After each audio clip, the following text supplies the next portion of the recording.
기도하겠습니다. 주님, 주님의 마음을 느끼게 하시고, 주님의 생각을 보게 하시고, 주님의 계획을 깨닫게 하셔서 주님 앞에 온전히 헌신되어질 수 있는 우리를 되도록 주님 인도하여 주옵시고, 하나님의 뜻이, 하나님의 나라가 이곳에서 주님을 예배하는 한 사람 한 사람에게 온전히 아름답게 임할 수 있도록 주님 다스려 주시고 역사하여 주시옵소서. 예수님 이름으로 기도드렸습니다. 아멘. 오늘 함께 나눌 말씀은 데살로니가전서 5장 16절에서 18절 말씀입니다.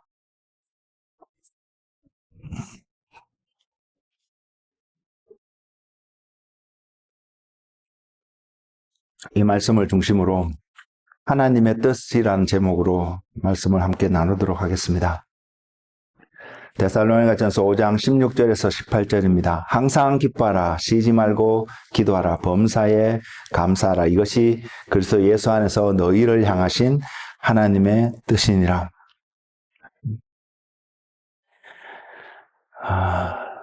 저도 마찬가지입니다. 저도 마찬가지인데 많은 사람들이 하나님의 뜻이 무엇인지 잘 모르겠다고 하소연을 합니다.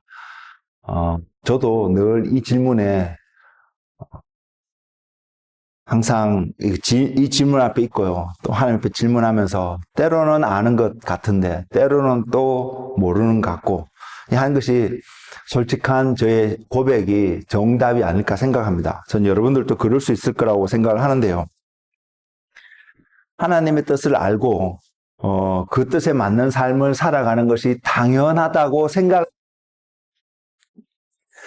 그래서 하나님의 뜻을 알기를 원하는 마음이 우리 안에 분명히 있을 수 있음에도 불구하고 그 뜻이 쉽게 명확하게 우리가 지금 눈으로 보고 귀로 듣고 있는 어떤 삶의 모습처럼 또 인터넷이나 TV를 통해서 뉴스를 통해서 듣고 있는 어떤 소식이 들리는 것처럼 명확하게 들려지지 않을 때가 참 많이 있는 것 같습니다. 왜 그럴까? 왜 이런 일이 발생할까? 고민을 해보면 분명하게 한 가지 이유를 이야기할 수 있습니다. 그리고 이 이유를 어떻게 우리가 잘 해결하고 갈 수 있을까?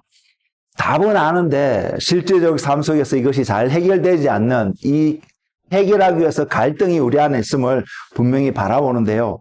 그 한 이유는 하나님의 뜻이 분명히 있고 하나님께서 우리에게 말씀하고 계심에도 불구하고 우리가 잘 듣지 못하고 그 뜻에 순종하지 못하게 되는 분명한 한 가지 이유는 우리가 육신 가운데 세상의 영향력 가운데 살아가고 있는 모습이 강하게 영향을 강하게 받고 있는 부분이 있기 때문입니다. 성경은 분명히 땅의 것을 바라보지 말고 하늘의 것을 바라보고 육의 것, 너희를 죽이는 살릴 수 없는 육의 것에 마음을 쏟지 말고 영의 것을 마음을 쏟을 것을 권면하고 명령하고 있음에도 불구하고 우리가 이것을 모르는 바가 아님에도 불구하고 우리가 그 삶이 잘 안 되는 한 이유는 어쨌든 우리가 육신 가운데 세상의 영향력 아래 살고 있는 우리의 모습이 있기 때문인 것이 분명한 것 같습니다.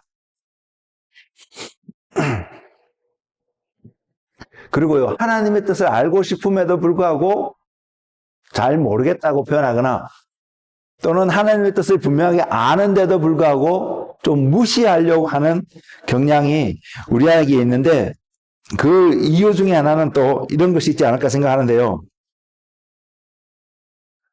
우리가 이 땅에서 삶을 살아가면서 계획이 있고요, 목표가 있고요, 내 삶의 여정 속에서 이런 일들이 이런 좋겠다 라고 생각하는 어떤 부분들이 있는데 이런 부분들이 내가 바라는 부분들이 하나님의 뜻과 일치하면 하나님의 뜻을 알고 싶은 우리의 궁극적인 마음의 태도 중에 하나는 그 뜻이 하나님의 뜻은 이루어진다라는 전제를 우리가 알고 있기 때문에요. 그걸 온전히 믿는다 이게 아닐 수 있더라도 하나님의 뜻이기 때문에 이것은 이루어진다라는 때로는 막연하게요. 때로는 강한 믿음을 갖고 확신을 갖고 붙잡고 있긴 하지만 때로는 막연하게 이것을 알고 있기 때문에 하나님의 뜻을 알기를 원하고 그 뜻이 내가 원하는 방향 속에서 길 속에서 이루어지기를 원하는 부분이 있습니다. 그리고 하나님의 뜻이 분명히 알겠는데 내가 원하는 방향과 내가 기뻐하는 어떤 길의 모습에 일치하지 않는다면 우리는 또 할 수만 있다면 무시해 보려고 하는, 모른 척 하려고 하는 그런 경향이 우리들 안에 분명히 있다고 저는 생각합니다. 그럼에도 불구하고요, 어쨌든 우리의 내면 속에 있는 하나의 전제는 하나님의 뜻은 이루어진다 라는 생각인 것 같습니다. 그래서 우리가 원하는 대로 하나님의 뜻이, 우리가 원하는 모습 속에서 하나님의 뜻이 발견되어지면 그 뜻이 우리가 원하는 모습으로 이루어지기 때문에 어쨌든 하나님의 뜻이 우리 안에서 발견되어지는 모습이 있기를 소망하고 바라보고 있는 어떤 우리의 삶의 태도가 모습들이 우리 안에서 분명히 발견될 수 있다고 생각합니다. 그리고 또 한 가지 생각해 볼 수 있는 부분은 우리는 교회 안에 있기 때문에 믿음으로 삶을 살아야 된다는 것을 알고 있어서 그 믿음은 하나님의 뜻에 순종하는 삶이다라는 것을 이미 들어서 알고 있기 때문에 또한 우리는 하나님의 뜻을 찾고자 하는 부분이 또한 있지 않을까 생각합니다. 그렇다면 지금 우리의 모습 속에서 우리는 지금 우리의 삶의 태도는 어떠한 모습으로 하나님 앞에 나타나고 있을까요? 우리는 지금 예배도 드리고 있고요. 그래도 누구보다는 세상에 있는 어떤 사람보다는 더 선하고 아름다운 생각들 나누는 모습, 우리 삶에서 살아가고 있을 수도 있을 텐데, 다른 사람이 하지 않는 어떤 것들을 하고 살아가고 있을 텐데, 그렇게 살아간 그런 모습들이 하나님의 뜻에 합당하고 부합되어지며 그 뜻에 순종하는 믿음의 모습으로 우리가 살아가고 있을까요? 라는 질문에 우리는 한번 생각해 볼 수 있기를 원합니다.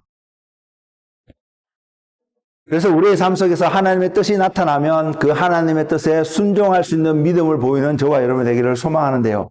하나님의 말씀은 분명 하나님의 뜻을 나타내고 있습니다. 우리가 말씀을 잘 가까이 하고 많이 읽고 묵상하고 많은 것을 알고 있지 못한다 할지라도 분명한 것은 하나님의 뜻은 하나님의 말씀은 하나님의 뜻을 나타내고 있습니다. 오늘 본문을 읽었던 데살로니가전서 5장 16절에서 18절 말씀에도 보면 이것이 이 세 가지를 이야기하시면서 이 세 가지는 그리스도 예수 안에서 너희를 향하신 하나님의 뜻이라고 분명히 못 받고 있는 하나님의 말씀입니다. 그렇다면 우리는 이 생각을 해볼 수밖에 없습니다. 하나님의 뜻에 순종하는 삶이 우리는 항상 기뻐하고 쉬지 말고 기도하고 범사에 감사하는 삶이 되어야 된다는 것을요. 또 예레미야서 29장 11절에 보면 이렇게 하나님께서 선포하고 있습니다. 여호와의 말씀이니라 너희를 향한 나의 생각을 내가 아나니 평안이요 재앙이 아니니라 너희에게 미래와 희망을 주는 것이니라. 하나님을 믿든 믿지 않든요, 어떤 초자연적인 존재가 그 사람에게 내가 너희를 향한 계획은, 내가 너희를 위한 생각은 재앙과 심판이나 이런 것이 아니라 평안과 축복과 희망을 주는 것이다 라고 했을 때 그것을 거부하고 싶은 사람은 아무도 없을 것입니다. 하나님의 뜻은 사람들을 향해서 나타나는 하나님의 뜻은 이러한 모습으로 미래와 희망을 주는 것이라고 나오고 있는데, 조금 더 깊이 이 말씀을 살펴보면, 예레미야서 29장에 있는 말씀을 살펴보면 하나님이 언제 이 말씀을 유대 민족에게 하고 있냐 하면 그들이 바벨론으로 포로로 잡혀가는 시점에 예레미야 선지자를 통해서 이야기하고 있다는 것입니다.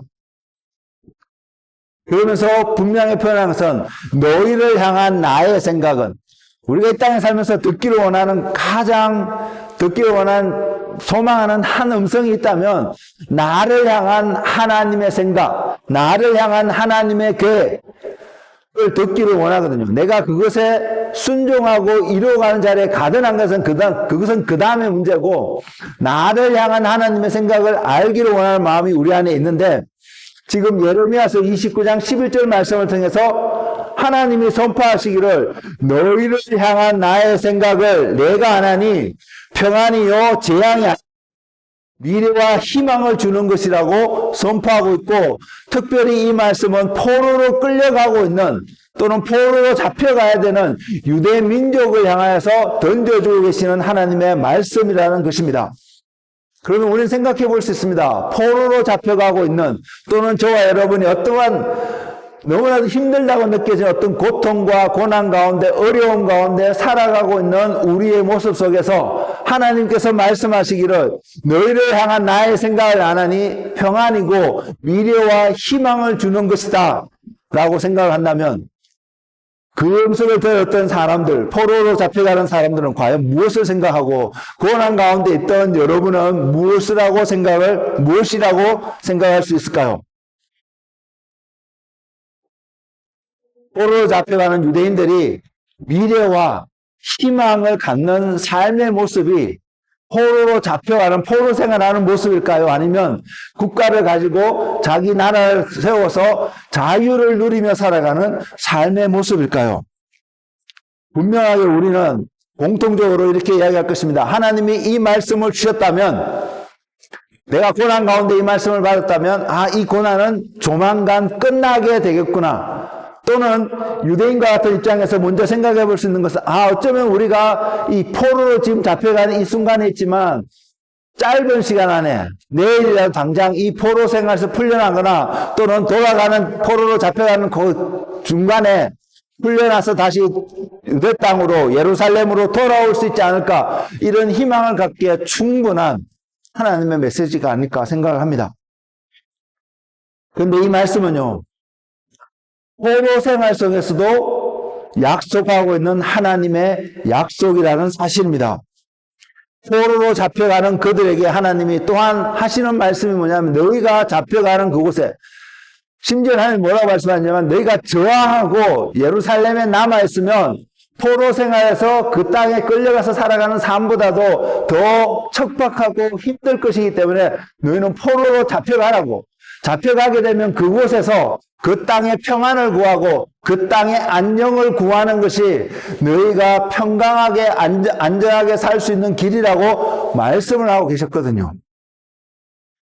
그런 관점에서 바라보면 포로로 잡혀가고 있는 유대인들에게도 포로 생활이지만 그곳에서도 하나님이 평강과 미래와 희망을 주고 있는 약속을 하고 계시다는 사실을 먼저 발견할 수 있습니다. 되는 것이 아닙니다. 70년의 기한이 찬 후에 그들은 다시 예루살렘으로 돌아오게 되는데, 그 돌아오게 될 때의 사건과 상황들을 하나님이 약속하고 있는 모습이기 때문에요. 그래서 하나님은 포로로 잡혀가는 사람들에게 두 가지 상황 속에서도 동일하게 여전히 내가 너희를 향한 나의 생각을 안 하니 평강이고 재앙이 아니고, 포로 생활도 재앙이 아니고, 또한 그곳에서 풀려나서 희망과 미래를 가지는 어떤 삶을 살아갈 수 있음을 약속하고 있음을 발견할 수 있습니다. 이사야 선지자는 또한 이렇게 하나님의 생각, 하나님의 뜻에 대해서 이렇게 선포하고 있습니다. 이사야서 55장 8절과 9절 말씀을 보면, 이는 내 생각이 너희의 생각과 다르며 내 길은 너희의 길과 다름이니라. 여호와의 말씀이니라. 이는 하늘이 땅보다 높음 같이 내 길은 너희 길보다 높으며 내 생각은 너희의 생각보다 높음이니라. 여러분, 이 말씀에 아멘으로 동의가 되시나요? 여러분, 이 말씀이 믿어지시나요? 우리의 삶 속에서는 하나님의 생각과 우리의 생각 속에 갈등이 있음을 우리는 여전히 발견할 수 있음에도 불구하고, 하나님의 말씀을 향한 내 생각은 너의 생각과 다르고 하늘이 땅보다 높은 같이 내 생각은 너희의 생각보다 높다라고 말씀하시는 하나님의 말씀 앞에 우리는 지금 어떠한 태도로 오늘 하루를 살아가고 있을까요? 데살로니가 전서 5장 24절 말씀에 보면 하나님이 이렇게 또한 선포하고 계십니다. 너희를 부르신 이는 미쁘시니 그가 또한 이루시리라. 하나님이 이루실 것을 분명히 약속하고 있음을 우리는 말씀을 통해서 확인할 수 있고요. 하나님의 뜻은 우리의 생각보다 높고, 하나님의 뜻은 우리가 생각하는 것과 그보다 훨씬 더 어떻게 표현할까요? 아름답고 평화스럽고 온전하고 우리에게 나타나기를 원하시는, 이루시기를 원하시는 그 하나님의 모습이 말씀을 통해서 확인되어질 수 있다는 사실입니다. 그래서 우리는 이 고백을 할 수 있습니다. 우리를 향한 하나님의 뜻은 반드시 이루어져 질 것이라는 것을요. 하나님이 이루어 가실 것이라는 것을요. 그렇다면 하나님과 동행하는 삶을 추구하고 있는, 그 삶을 바라보고 있는 저와 여러분의 삶 속에서 이러한 하나님의 계획과 뜻 가운데서 우리는 어떠한 모습으로 하나님 앞에 나아가는 것이, 어떠한 태도로 그분 앞에 나아가는 것이 좀 더 바람직한 모습일까요? 이렇게 질문해 볼 수도 있겠죠. 나를 향한, 우리를 향한 하나님의 계획과 뜻은 무엇일까요? 내 생각보다 높다고 말씀하시는, 내 길보다 높다고 말씀하시는 하나님의 그 길은 무엇일까요? 오늘 우리에게 주신 본문 말씀은 명확하게 그 길을 이야기하고 있습니다. 세 가지로 나눠진 그 말씀은, 분명하게 기록하고 있는 말씀은 항상 기뻐하라고 이야기하고 있고요. 쉬지 말고 기도하라고 이야기하고 있고요. 범사에 감사하라고 이야기하고 있습니다. 우리가 경험적으로 성경에 항상 기뻐하고 쉬지 말고 기도하라고 말씀하고 있고 범사에 감사하라고 이야기하고 있기 때문에 그렇게 사는 것이, 살 수 있도록 우리 자신을 또 어떻게 보면 쳐서 복종하고요, 이렇게 하는 것이 마땅하다라는 생각을 우리는 분명히 할 수 있는데, 경험적으로 저와 여러분이 항상 기뻐하는 삶을 살아본 적이 있으세요? 또 쉬지 말고 기도하는 삶을 살아본 적이 있으세요? 범사에 감사하는 삶을 살아본 적이 있어요?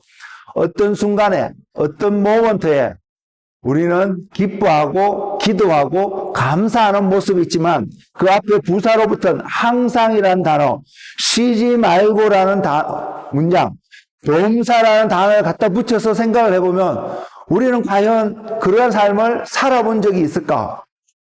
이런 질문을 할 수 있지 않을까요?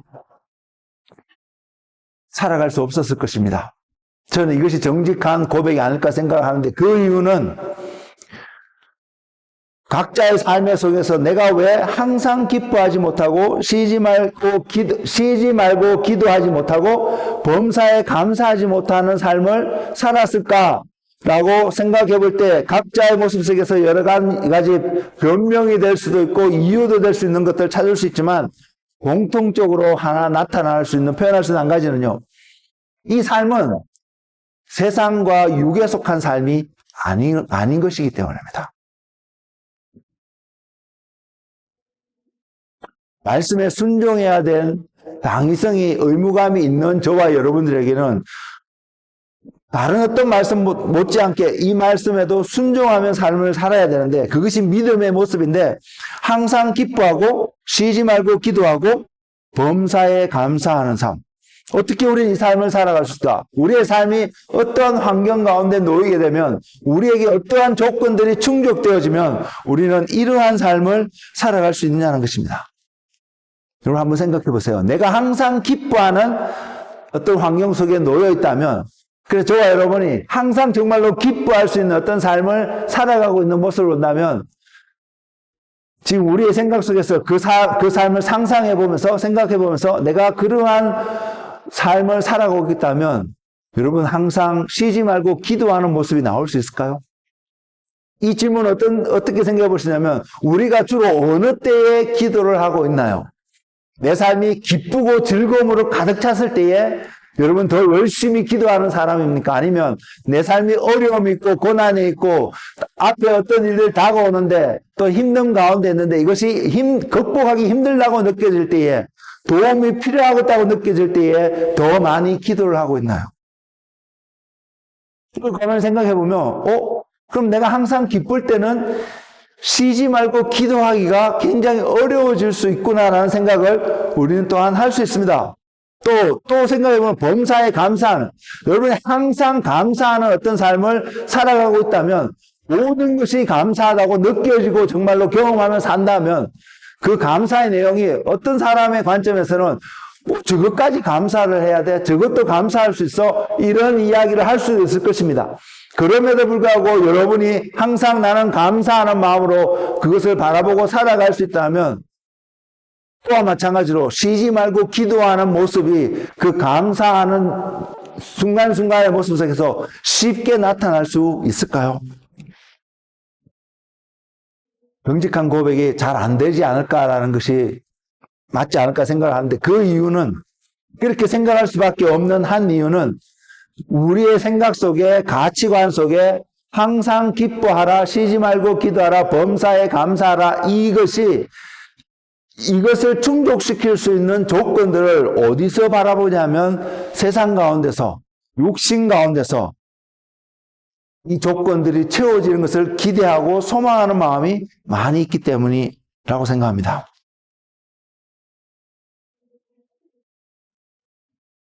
그래서 우리는 사도 바울을 통하여서 데살로니가 교회에 하나님께서 전하고 계시는 항상 기뻐하라, 쉬지 말고 기도하라, 범사에 감사하라고 하는 이 말씀의 궁극적인 의미가 무엇인지 한번 생각해 볼 수 있기를 원합니다.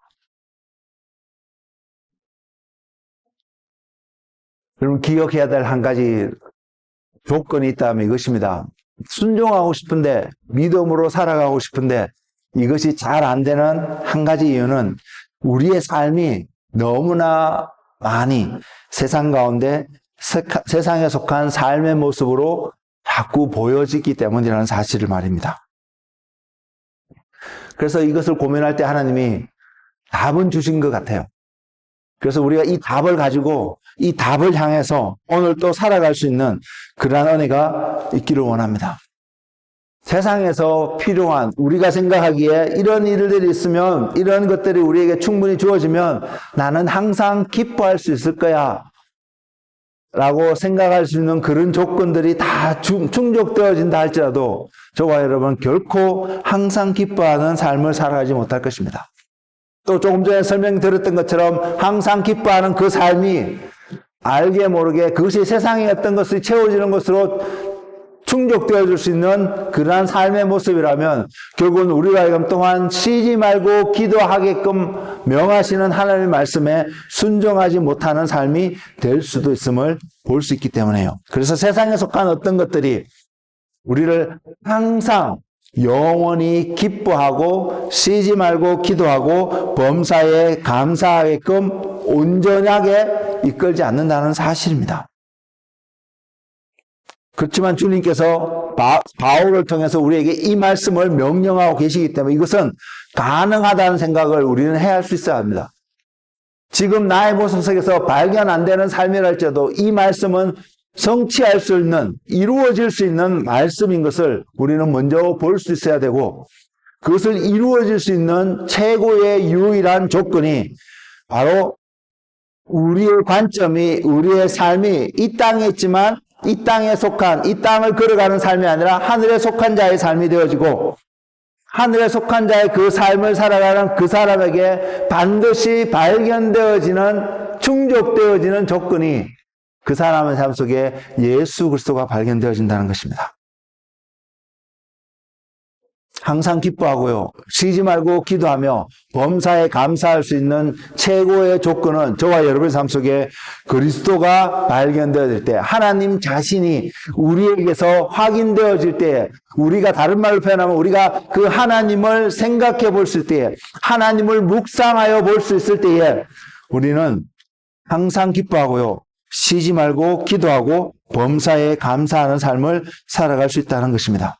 즉 그것은 내 삶 속에 하나님이 함께하고 계시구나, 기쁨이 넘칠 수 있는, 축복이 넘치는 어떠한 삶 속에 있든, 또한 고난과 어려움 가운데, 역경 가운데 속한 어떤 삶을 그 골짜기를 지나가든 우리 모두에게 항상 이 삶 속에서 함께하고 계시는구나, 하나님이 함께하심을 느낄 수 있을 때 우리가 무엇을 가지고 있든, 우리가 무엇을 누리고 있든 과 관계없이 기뻐할 수 있고요, 감사할 수 있고요, 기도할 수 있다는 사실을 여러분 깨닫고 계시나요? 이러한 깨달음이, 이러한 은혜가 여러분 삶 속에 충만하기를 원합니다. 축복합니다. 하나님의 말씀은 늘 조건이 있습니다. 그래서 항상 기뻐하라 그러고 쉬지 말고 기도하라, 범사에 감사하라고 이 말씀이 저에게 먼저 주어졌을 때, 처음으로 이게 던져졌을 때 제 안에 드는 한 마음은 어떠한 조건이 채워지면 이러한 삶을 살아갈 수 있을까? 이런 것을 생각할 수밖에 없었거든요. 근데 그 조건들이 무엇이든 간에 그 조건이 어떠한 것이든 간에요. 그러면 나는 이 조건을 충족시킬 수 있는 삶을 살아갈 수 있는가? 라고 그 다음에 생각해 보았을 때 불가능하다는 사실을 저는 깨닫습니다. 그래서 하나님을 바라볼 수밖에 없고요. 하나님을 생각할 수밖에 없고 하나님을 기다릴 수밖에 없는 삶의 태도가 저는 나온다고 생각합니다. 그래서 이 말씀이 내 삶 속에서 여러분 삶 속에서 성취되어지고 나타날 때 결국은 하나님이 약속을 하셨고 하나님이 명령을 하셔서 하나님이 성취시켜 가시는데 우리가 그 안에서 그 열매를, 그 결과를 누리며 경험하며 살아가게 된다는 사실을 알 수 있거든요. 그래서 깨닫고 고백하는 것은요, 아, 이것은 은혜로 말미암아 될 수밖에 없구나. 분명히 그 말씀을 이룰 수 있는, 성취할 수 있는 조건이 분명히 있을 텐데 그 조건이 내 안에서 세워지는 것은, 채워지는 것은 내가 무엇을 함으로 완성되어지는 것이 아니라 하나님의 은혜고 하나님의 능력이구나. 우리가 이것을 깨달으면 우리가 할 수 있는 것은, 또는 해야 되는 것은 그분을 바라보는 일이 아닐까 생각합니다. 그러한 은혜가 우리 삶 가운데 나타나기를 원합니다. 하나님의 능력이 아니면, 하나님의 역사가 아니면 우리는 항상 기뻐하지 못할 것이고 쉬지 말고 기도하지도 못할 것이며 범사에 감사하지 못할 것이기 때문에 우리를 향한 하나님의 뜻이 분명히 나타나 있는데 이 뜻을 성취하는 데 있어서 하나님이 함께하지 않으시면, 하나님이 우리와 함께하지 않으면, 우리가 그래서 하나님을 바라보지 못한다면 이 약속의 말씀은 이루어질 수 없다라는 사실입니다. 그래서 고백하게 되는 것은 내가 내 된 것, 지금의 모습 속에서도 늘 감사할 수 있고 지금의 모습 속에서도 기뻐할 수 있고 지금의 모습 속에서도 기도할 수 있는, 끊임없이 기도할 수 있는 그 이유는 하나님 때문이구나 라는 것을 고백할 수밖에 없다는 사실입니다. 이 고백이 저와 여러분의 끊임없는 고백이 되기를 원합니다. 기쁨 가운데서도 하나님을 잊지 않는 그 고백, 고통과 어려움 가운데서도 하나님을 기억하면서 하나님 앞에 나가서 하나님의 약속이 성취되어질 것을 흔들리지 않고 기다릴 수 있는 믿음의 고백. 그래서 지금의 나의 삶을 이끌어가고 계시고 생명을 주시고 인도하고 계신 그 하나님을 인하여서 범사에 감사할 수 있는 그 은혜가, 그 능력이 저와 여러분에게 충만하기를 주님의 이름으로 축복을 드립니다. 오늘의 지금의 삶, 우리 스스로가 우리 자신을 봐도 만족스럽지 않을 수 있는 우리의 지금의 삶 속에서도 범사에 감사할 수 있는 이유는 예수 그리스도가 우리 안에 함께하고 계시지 않았다면 이것도 유지하기 힘든 것이 저와 여러분의 삶인 것을 알 때이지 않을까요? 그래서 우리는 이 고민을 할 수밖에 없습니다. 나는 어떻게 하면 어떤 삶 속에서 어떠한 삶의 모습이 내가 그리스도 안에 머무는 삶을 살아갈 수 있을까? 우리는 이 질문을 하나님 앞에 드리며 하나님께로부터 오는 이 질문의 답을 듣고 순종하는 은혜가 우리 가운데 있기를 소망합니다. 그리스도께서 저와 여러분의 삶 속에 머물 수 있는 조건은 우리의 어떠함, 우리의 거룩함이, 우리의 정결함이, 우리의 순결함이 이것이 필요하긴 하지만 이것이 그리스도께서 우리의 삶 속에 머무는 조건을 충족시키는 사건이 아니었습니다. 할 수 있는 것이 아니었습니다. 그래서 우리는 십자가를 바라볼 수밖에 없습니다. 우리에게 예수 그리스도께서 함께 하실 수 있고 하나님이 우리와 함께 하실 수 있는 시작과 끝이 되는 사건이 십자가였기 때문에요. 그래서 우리가 십자가를 바라보고 그분의 십자가 앞에 있을 때에 그곳을 통해서 흘러넘치는 무한하신 하나님의 은혜가 저와 여러분을 하여금 항상 기뻐하고 쉬지 말고 기도하고 범사에 감사하는 하나님의 뜻을 순종하는 자리에 갈 수 있음을요. 예수님의 순종이 없었다면, 예수님이 하나님께 헌신하는 그 길을 걸어가지 않으셨다면 우리는 하나님의 뜻에 순종하며 하나님의 복을 누리며 너희 생각을 안 하니 미래와 희망을 주는 것이라고 말씀하시는 그 하나님의 말씀 앞에서 기뻐하고 기도하고 감사하는 삶을 살아갈 수 없다는 것을요. 결국은 데살로니가 5장 16절에서 18절의 말씀, 하나님의 뜻이라고 말씀하시는 그 말씀 앞에서 우리가 발견하게 되는 것은 바로 하나님 자신을 우리에게 주시고자 하시는 하나님의 그 계획이, 그 뜻이 이루어지는 것이 우리로 하여금 기뻐하고 기도하게 하고 감사하게 한다는 사실입니다. 이스라엘 백성들이 출애굽하였을 때요,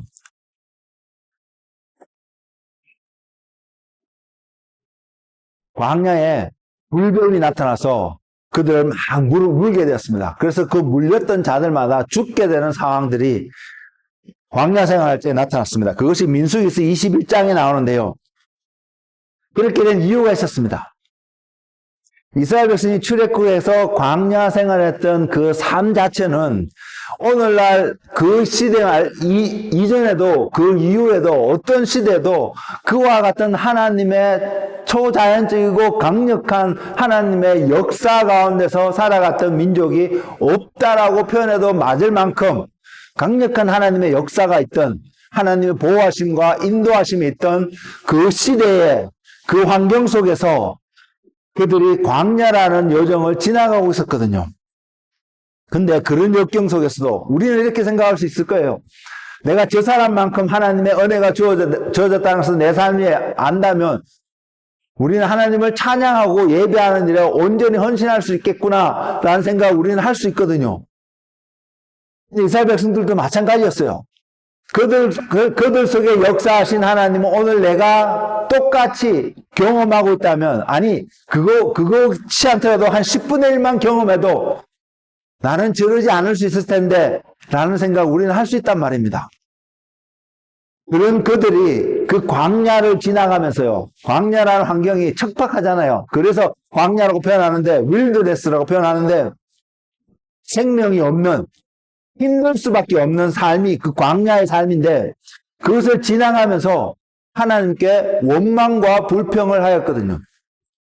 사람의 생각 속에서 그런 어려운 환경 속에 있으니까 원망과 불평하는 것이 이해되어질 수 있는 환경일 거라고 생각합니다.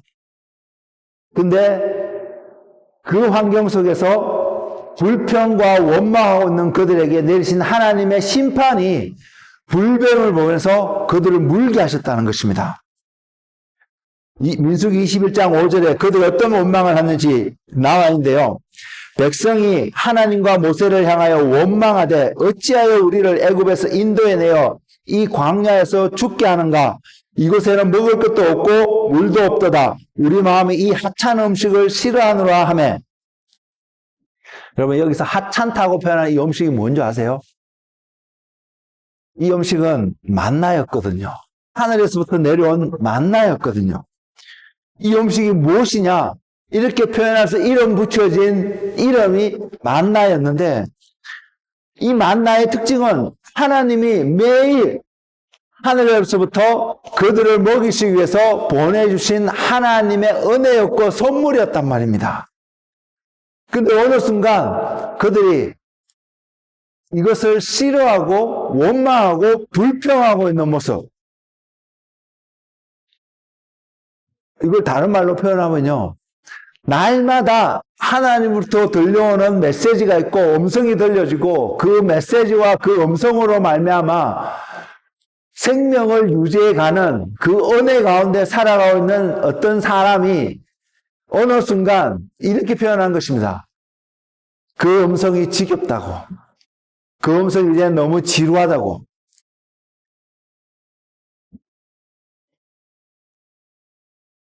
즉 결국은 그들은요, 하나님을 믿지 못하는 어떤 상태 가운데, 상황 가운데 놓이게 되었음을 보여주는 상황이 설명하고 있는 모습이 민수기 21장 5절이라는 것입니다. 하나님을 경외하지 못하고 하나님을 인식하지 못하고 하나님을 높일 수 없는 세상에 그들을 둘러싸고 있는 광야라는 환경이 하나님께 원망하게 되고 하나님께 불평하게 되는 그런 삶이 되었음을 말입니다. 이런 삶 가운데 있은 그 사람은 절대로 감사하는 삶을 살아가지 못할 것입니다. 이런 삶 속에 있으면 절대로 기뻐하는 삶을 살아가지 못할 것입니다. 불평스럽고 원망하고 있으니까요. 이런 모습은 우리 시대에도 얼마든지 발견되어질 수 있는 모습 아닐까 생각합니다. 그런 그들에게 하나님이 내리신 심판이 불뱀이었고요. 또 하나님께서 그들을 구원하시기 위해서 하나님이 또 메시지를 보내시고 약속의 말씀을 주시는데 모세로 하여금 놋뱀을 만들어서 장대 위에 높이 매달라고 이렇게 하셨습니다. 그래서 민수기 21장 9절 말씀을 보면 모세가 놋뱀을 만들어 장대 위에 다니 뱀에게 물린 자가 놋뱀을 쳐다본 적 모두 살더라. 살았다는 것입니다. 뱀에게 물려서 죽을 수밖에 없는 그들이 하나님의 약속대로 그 놋뱀을 쳐다보니까 물린 자들은 살았다는 것입니다. 물론 이 놋뱀은 예수 그리스도를 예시하고 있습니다. 죽음 가운데 고난 가운데 있는 놓여있던 우리에게 주님을 바라보게 되면 고난이 더 이상 고난이 아니고 그 과정을 생명으로 축복으로 바꿔야 할 수 있는 능력이 주님으로부터 우리에게 주어진다는 것을 약속하고 있다는 것입니다. 불뱀에 물렸던 자들이 놋뱀을 쳐다본다는 것은 하나님을 믿지 못하고 하나님을 떠났던 그들의 삶 속에서 다시금 하나님께로 돌이킬 때에 그들은 생명을 얻고 하나님의 보호하심 가운데 있음을 바라볼 수 있었다는 것입니다. 이것이 우리를 살리며 풍성한 가운데 머물게 하시는 하나님을 보는 지혜가 아닐까요? 우리의 삶 속에서 바로 이 하나님을 오늘 발견할 때에 우리는 기뻐할 수 있다고 저는 생각합니다. 우리에게 물질의 풍성함이 있고요. 어떤 관계의 풍성함이 있으면 기뻐할 수 있는 부분이 있습니다. 그러나 이것은 영원히 존재하지 않습니다. 영원한 기쁨을 우리에게 주지 않는다는 사실입니다. 포로 생활 가운데서도 또는 포로에서 풀려나서 예루살렘으로 돌아가는 그 상황 속에서도 세상의 눈으로 사람의 관점에서는 여전히 어렵고 힘들 수 있고 고난일 수도 있지만 하나님의 눈으로 하나님과 함께하는 포로 생활, 하나님과 함께하는 자유로운 생활, 하나님과 함께하는 오늘의 우리의 삶은 우리는 항상 기뻐하고 범사에 감사하며 쉬지 말고 하나님께 기도하는 삶을 살아갈 수 있습니다. 기도는요, 우리의 문제를 해결하기 위해서 하는 것이 만약 기도가 아니라 기도는 하나님과 우리가 어떠한 관계 가운데 오늘 또 살아가고 있는지를 나타내주는 중요한 뭐라고 할까요? 통로라고 말씀을 드릴 수 있기 때문에 쉬지 말고 기도하는 삶이 우리에게는 필요합니다. 그 말은 내 삶 속에서 항상 하나님의 임재가 하나님의 모습이 나타나야 된다는 것을 전제하고 고백하는 삶이기 때문입니다. 범사에 감사하는 삶이 우리에게 늘 발생하고 있음을 우리가 알게 된다면 우리의 삶 속에서는 원망과 불평의 모습이 분명히 나타나지 않을 것입니다. 원망과 불평이 생길 수 없는 바로 그 이유, 하나님이 우리에게 풍성하게 나타나서 그 하나님으로 말미암아 이 말씀이 온전히 순종되어서 이루어지는 은혜의 삶을 사는 한 분 한 분 되시기를 소망합니다. 그리고 데살로니가전서 5장 16절에서 18절 말씀이 우리에게 믿음으로 순종으로 표현되어지는 그 조건이 있다면 우리의 삶 속에 예수 그리스도가 나타나는 삶입니다. 하나님을 잊어버리지 않는 그 삶 속에서 우리는 쉬지 말고 기도할 수 있을 것이며 하나님을 잊어버리지 않은 우리의 그 삶의 태도 속에서 하나님께 감사하고 기뻐하는 삶이 우리는 분명히 나타날 수 있습니다. 이 삶이 저와 여러분의 삶이 되기를 소망합니다.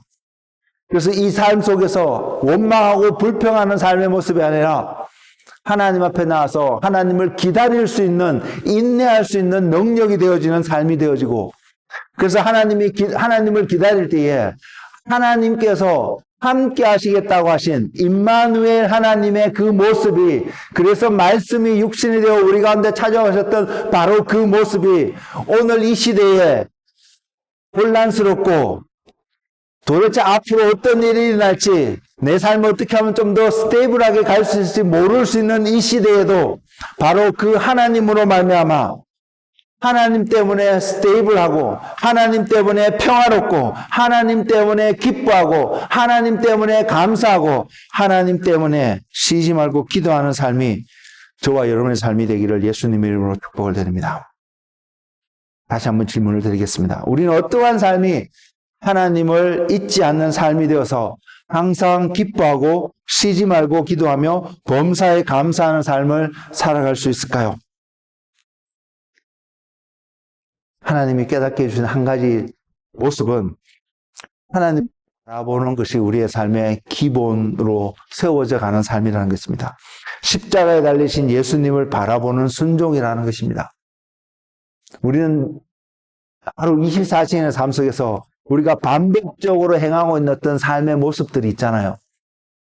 식사를 한다든지, 씻는다든지, 잠을 자야 된다든지, 하지 않으면 안 되는 생명을 유지하기 위해서는 반드시 횟수가 적더라도 필요한 어떤 삶의 모습들, 또 필요 없음에도 불구하고 하기를 원해서 하고 있는 어떤 모습들, 24시간의 삶 속에서 다양한 삶의 어떤 형태로 나타나는 모습들이 있잖아요. 그런 모습들 속에서 우리가 하나님을 바라보는, 십자가를 바라보는 그 모습이 또한 우리의 생명을 유지하는, 영의 생명과 육신의 생명을 동시에 유지할 수 있는 그 십자가를 바라보는 삶의 태도가 우리에게도 동일하게 연습되어지고 습관화되어져서 나타날 수 있는 은혜가 저와 여러분 가운데 충만하기를 소망합니다. 그 모습이 나타나면 나타날수록 우리의 삶은 늘 더 항상 기뻐하는 모습으로, 더 쉬지 말고 기도하는 모습으로, 더 감사하는 모습으로 분명히 나타날 것이라고 믿습니다.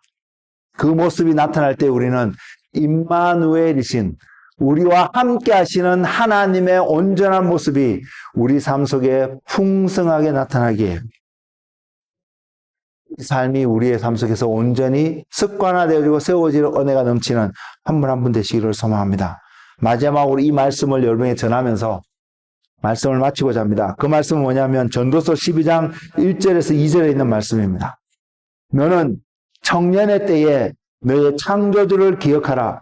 곧 공고한 날에 이르기 전에 나는 아무 낙이 없다고 할 해들이 가깝기 전에, 해와 빛과 달과 별들이 어둡기 전에, 비 뒤에 구름이 다시 일어나기 전에 그리하라.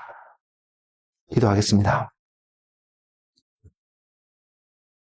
저와 여러분, 오늘 또 생명 가운데 호흡하며 살아가고 있는 이때에 창조주 하나님을 기억하는 은혜가 넘치는 한 사람 한 사람 되기를 소망합니다. 우리를 창조하신 하나님, 우리의 알파와 오메가 되신 하나님, 우리의 주인 되신 바로 그 하나님을 기억하며 오늘 또 살아가는 한 사람 한 사람 되기를 원합니다. 주님, 믿음으로 순종하는 삶이 요구되어짐을 바라봅니다. 그러나 그 믿음은, 그 믿음에 의한 순종의 삶은 우리의 능력으로 행해지는 것이 아니라 하나님의 은혜로 말미암아 행해지는 것을 또한 고백합니다. 그래서 오늘 또 고백하고 기도하는 것은 하나님, 우리에게 하늘로부터 주어지는 당신의 은혜를 부어 주옵소서. 풍성하심 가운데서 우리의 모든 필요를 채울 것을 약속하신 주님께서 우리가 이 땅에서 항상 기뻐하고 쉬지 말고 기도하고 범사에 감사하는 이 삶이 그리스도 예수 안에서 너희를 향하신 하나님의 뜻이라고 명령하시고 선포하시는 하나님의 말씀 앞에서 우리에게 이루어지기 위해 하늘로부터 주어지는 하나님의 은혜가 풍성하게 오늘 또 우리 가운데 임할 수 있도록 주님 축복하여 주옵소서.